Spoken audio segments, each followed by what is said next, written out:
અમરેલી જિલ્લાના સૌથી મોટા ગણાતા એગ્રીકલ્ચર પ્રોડ્યુસ માર્કેટિંગ કમિટીના ચેરમેનની ચૂંટણી યોજાઈ ત્યાં જેમાં ભાવિન સોજીત્રાની નવા ચેરમેન તરીકે બિનહરીફ વરણી કરવામાં આવી છે।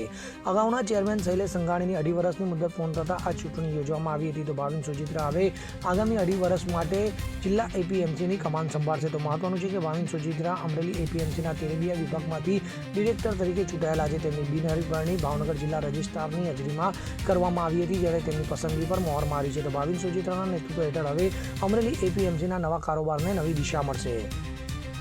બ્યુરો રિપોર્ટ, પાકો ગુજરાત।